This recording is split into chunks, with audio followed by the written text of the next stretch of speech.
Hey kid, what do you think? 5 million gold and I'll let you into the guild, no questions asked. No? You drive a tough bargain. Alright, since I like you so much, you're in for free. Just sign here. Still no.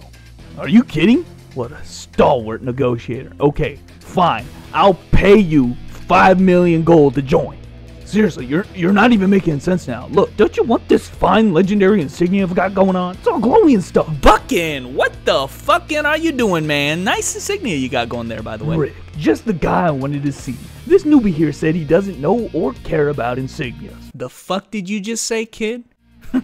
Sorry, I just lost it there for a sec. It's obvious, bucko. The reason he isn't interested is just because he's ignorant. Why don't we show him the glory that is insignias first, shall we? Lead the way, please. Right away. Buckin is leading us into the guild hall because this gear slot is special. Insignias can only be obtained whilst in a guild because the items involved all drop in the guild hall dungeons. And you guessed it, you can only get access to these dungeons while in a guild. Don't worry though, once you earn your insignia, you get to keep it forever. So even if you decide to leave the guild, there's no worry of losing it after you've gotten it. You will, however, lose any and all guild certificates that you have on you whenever you leave a guild, so don't go make it a habitual practice, okay? Insignias reside in a tab all on their own, and they act very much like avatars do, and you can start wearing them at the minimum level of 50. They have base stats on the insignia itself with a set of 4 sockets to put upgrades into, though of course you only have 1 insignia slot to work with. The insignia itself come in these standard rarities, from common to legendary. Of course, as you might expect, legendary insignias have the strongest stats inherently on them. But Rick,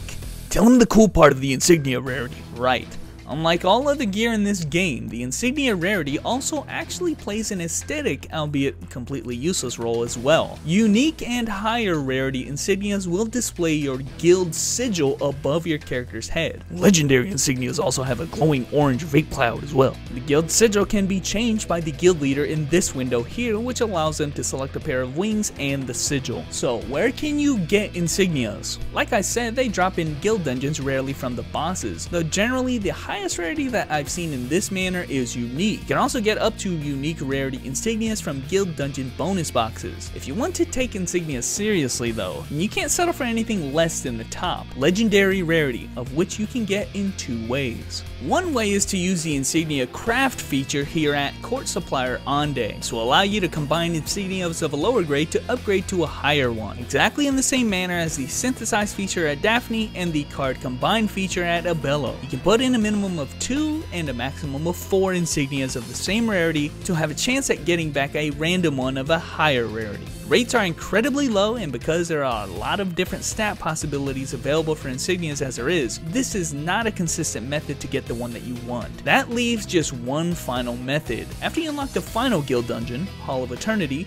and you get its completion rate to 100%, the NPC Reagan will be accessible in the guild hall, be available until guild dungeons reset, and has a lot of great items for sale. Unsurprisingly, he's selling all of the legendary rarity insignias at 3,000 guild certificates each. Guild certificates are obtained every time you clear a guild dungeon, with double certificates rewarded if you farm them on the weekend. It's highly recommended that you do them then. Each dungeon drops a set amount of them, with bonus certificates awarded if the clear rate of that particular dungeon is less than 100%.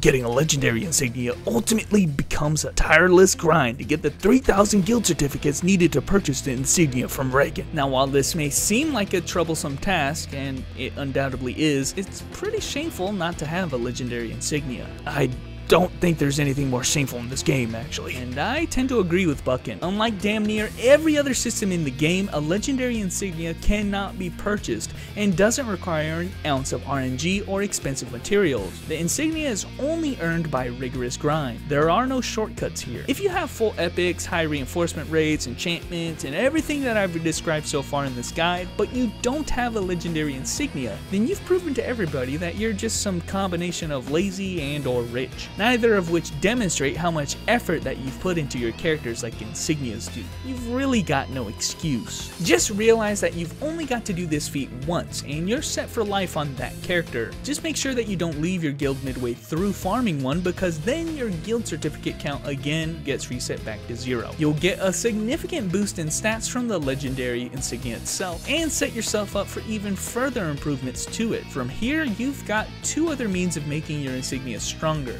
reinforcing and gemstones. The Insignia itself can be reinforced in order to give it more raw stats, those being strength, invite, and spirit. It's not a lot honestly, but it's something. Your NPC for this is again the court supplier Ande. Unlike Kiri's reinforcement, this system doesn't take any gold or clear cubes. Instead, its reinforcement material is an increasing amount of guild certificates. It starts getting pretty costly very quickly, especially when you consider what other items could be purchased with those certificates. Plus 10 reinforcement is the safe point, and there's no way to protect yourself if you try to go any further than that. The catch here though is that that's going to be pretty tough even to get close to that high. The system itself is very limiting. Starting from +4 all the way to +7, if you fail, your reinforcement rate goes down by 1, and starting past +7 up to +10, it will go down by 3 upon failure. This can obviously cost you a lot of certificates with not a lot of gain.